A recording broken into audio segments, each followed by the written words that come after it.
बिस्मिल्लाहिर्रहमानिर्रहीम अस्सलाम वालेकुम। ग्लिसरॉल जिसका दूसरा नाम है प्रोपेन 1,2,3 ट्राइयोल। अब ग्लिसरॉल जो है ये फर्स्ट मेंबर है अल्केन ट्राइयोल। ट्राइयोल से मुराद ये है कि ये ट्राईहाइड्रिक अल्कोहल है। ये टाइप ऑफ अल्कोहल में ही आता है कि जिसमें 3 OH ग्रुप अटैच हैं।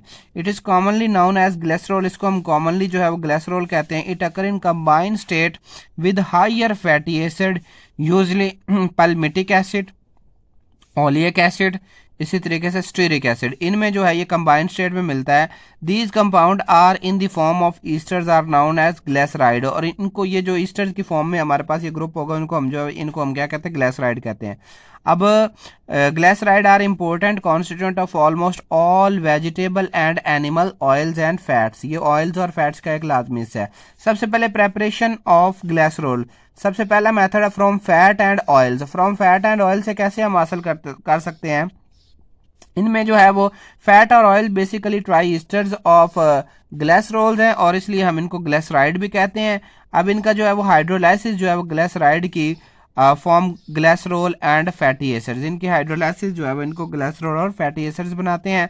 The oil and fats are hydrolyse either with alkali or super heated steam and glycerol is obtain as a by product. ये बाई प्रोडक्ट के तौर पर इस्तेमाल होता है, जो है ना, हमें ऑब्टेन होता है फ्रॉम सोप इंडस्ट्री। फैट और ऑयल जो है वो जब हाइड्रोलाइज होते हैं सोडियम हाइड्रोक्साइड के साथ तो सोप इंडस्ट्री में, तो इस हाइड्रोलाइसिस की रिजल्टेशन में एक तो हमारे पास सोडियम साल्ट जो है वो फैटी एसिड्स का बनता है और इस साल्ट को हम क्या कहते हैं, सोप कहते हैं। अब सोप के साथ जो ग्लिसरॉल है ये बाई प्रोडक्ट के तौर पर जो है वो हमें हासिल होता है। ये हमारे पास फैट या ऑयल है जो ऊपर हमने ये इधर अभी पैल्मेटिक एसिड ये वगैरह पड़े हैं, इनमें हमने सोडियम हाइड्रोक्साइड ऐड करनी है। होगा क्या, देखें कि यहां से ये जो ग्रुप है ये वाला इतना, ठीक है, ये ग्रुप अलग से सेपरेट हो जाएगा और इनमें से इधर से OH जो है वो 3 के 3 OH इधर अटैच हो जाएंगे, ये बन जाएगा ग्लिसरॉल। और ये जो सोडियम है इस O के साथ आकर अटैच हो जाएगी, जो कि हमारे पास क्या बन जाएगा, सोप बन जाएगा। इसी तरीके से फ्रॉम कैंडल इंडस्ट्री में स्टीरिक एसिड इस्तेमाल होता है। तो जब हमने इसको पैराफिन वैक्स के साथ मिक्स करना है तो हमें कैंडल्स मिलती हैं। यानी कि स्टीरिक एसिड को जब हम पैराफिन वैक्स के साथ मिक्स करते हैं तो हमारे पास कैंडल्स बनती हैं। ये जो फैटी एसिड्स होते हैं इसलिए जो है वो हाइड्रोलाइसिस से बनाए जाते हैं। अब हाइड्रोलाइसिस जो फैट्स एंड ऑयल की होती है फिर वही सुपर हीटेड स्टीम में होती है, जिस के लिए हमने डाइल्यूट सल्फ्यूरिक एसिड जो है वो कैटलिस्ट के तौर पर यूज़ करना है। और इस तरीके से हमें क्या मिलेगा, जो फैटी एसिड्स होते हैं ये सॉलिड फॉर्म में होते हैं, इसलिए इनको हम फिल्ट्रेशन के ज़रिए सेपरेट कर लेते हैं और वाटर जो है फिर एवेपोरेट किया जाता है फिल्ट्रेट से और अंडर वैक्यूम से। और इस तरीके से जब मज़ीद डिस्टिलेशन जो है वो हमें होती है तो वो मतलब कहने का ये है कि ये हमारे पास यहाँ पे इसके अंदर स्टीरिक एसिड है, इसके अंदर हमने H2SO4 ऐड करना है और उसके बाद स्टीम जो है वो हमने पास करवानी है। जब हम स्टीम पास करवाएंगे तो क्या होगा कि ये स्टीम की मौजूदगी में जो है वो यहाँ पर जो है वो क्या बनना शुरू हो जाएंगे, सॉलिड फैट्स जो है वो बनना शुरू हो जाएंगे।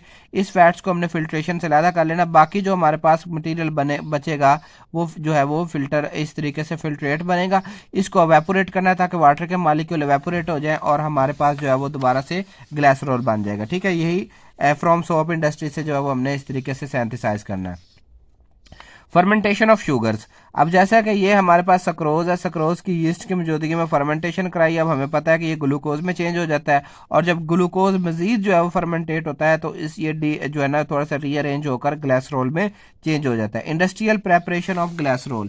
इंडस्ट्री में हम किस तरीके से प्रेपरोल जो है ना वो ग्लिसरॉल बनाते हैं, तो प्रोपीन हमने लेनी है, सबसे पहले इसकी क्लोरीनेशन करवानी है। ठीक है, अलाइलिक हैलोजिनेशन होगी 500 डिग्री सेंटीग्रेड पे, तो ये एडिशन प्रोडक्ट नहीं देगा बल्कि सब्सटीट्यूशन प्रोडक्ट देगा। तो ये हमारे पास अलाइल क्लोराइड बन जाएगा जिसको हमने सोडियम हाइड्रोक्साइड की मौजूदगी में हाइड्रोलाइज करवाना है।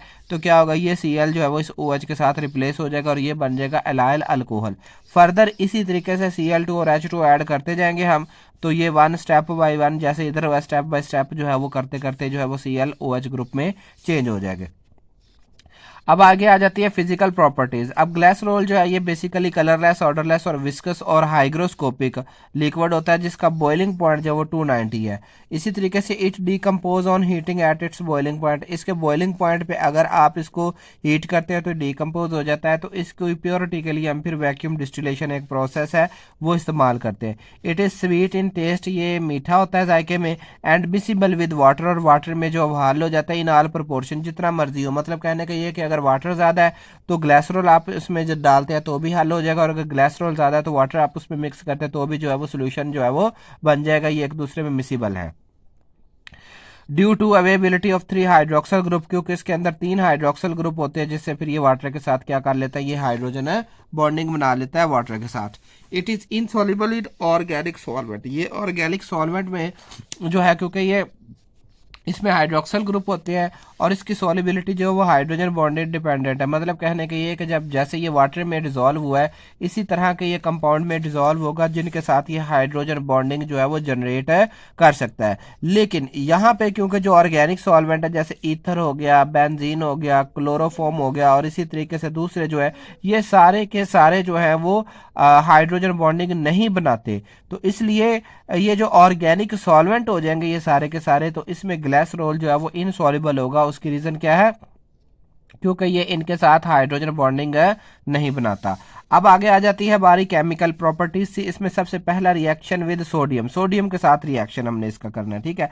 अब सोडियम के साथ रिएक्शन ये स्टेप वाइज होगा। पहले स्टेप में देखे ये H निकल जाएगा जैसे ना ग्लाइकोल के रिएक्शन थे, सेम एज इट इज यहाँ पे है, लेकिन फर्क सिर्फ इतना है कि ये 3 स्टेप में रिएक्शन होगा, ठीक है। तो सोडियम जो है वो इस हाइड्रोजन को रिप्लेस कर देगा तो मोनोसोडियम ग्लिसरोलेट बन जाएगा। इसी तरीके से मजीद हीट करेंगे तो डाइसोडियम बनेगा, और इसी तरीके से अगर ये रिएक्शन चलता जाए तो ट्राइसोडियम बन जाएगा। इसी तरीके से रिएक्शन विद हाइड्रोजन हैलाइड है। HCl के साथ हम जो है ना वो हाइड्रोजन हैलाइड जो HCl है, HBr और HIA जो है ना सारे के सारे हाइड्रोजन हैलाइड कहलाते हैं, ठीक है। इनके साथ रिएक्शन करेंगे तो ये भी स्टेप वाइज होगा। जैसा कि 110 पे अगर हम रिएक्शन करते हैं तो ये Cl हो सकता है, इस OH को रिप्लेस करें तो हमारे पास ये प्रोडक्ट बनेगा, और अगर इस OH को रिप्लेस करें तो हमारे पास ये प्रोडक्ट बनेगा। ये H चला जाएगा ना इसके साथ तो वाटर बनाकर रिमूव हो जाएगा और इसकी जगह क्लोरीन अटैच हो जाएगा।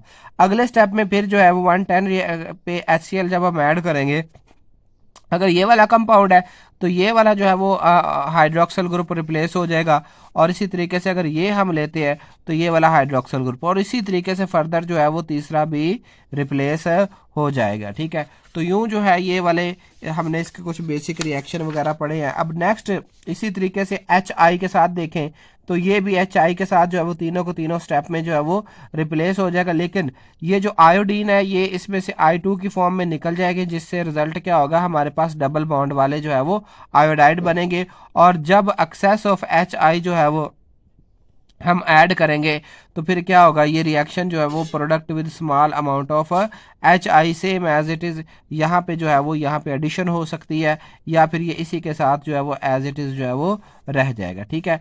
तो reaction with phosphorus halide, phosphorus halide के साथ भी सेम इसी तरीके से है कि जैसे ग्लाइकोल के थे कि ये जो हैलोजन है ये 1 बाय 1 स्टेप में इन OH को बारी बारी जो है वो रिप्लेस कर देगी। इसी तरीके से PI3 के साथ जो है वो सेम करेगी, ठीक है।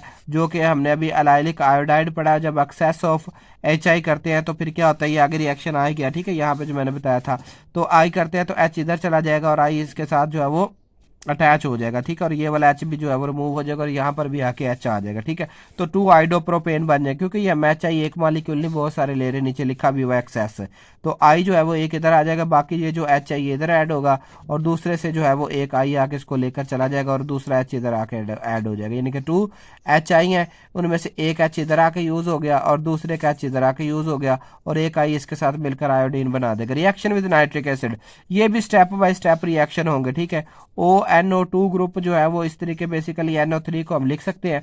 तो ये स्टेप बाय स्टेप हाइड्रोजन इधर आता जाएगा और H2O रिमूव होता जाएगा, और ये वाला ग्रुप जो है वो 3 स्टेप में जो है वो GNT बन जाएगा, जिसको ग्लिसरल ट्राई नाइट्रेट कहते हैं, जो कि एक एक्सप्लोजिव है। ठीक है, अब जो स्ट्रक्चर है नाइट्रो ग्रुप का वो कुछ इस तरीके से जो है वो हम रिप्रेजेंट कर सकते हैं। अब अगले लेक्चर में हमने जो है वो रिएक्शन जो है वो ग्लाइकोल के स्टेरिफिकेशन, ऑक्सैलिक एसिड इसकी ऑक्सीडेशन जो है ना, ये बड़े इंपॉर्टेंट इंडस्ट्रियल रिएक्शन है, वो डिस्कस करेंगे। तो अगर आपको यहाँ तक लेक्चर क्लियर लगा हो तो प्लीज़ सब्सक्राइब माई चैनल और वीडियो को शेयर और लाइक करना मत भूलिएगा।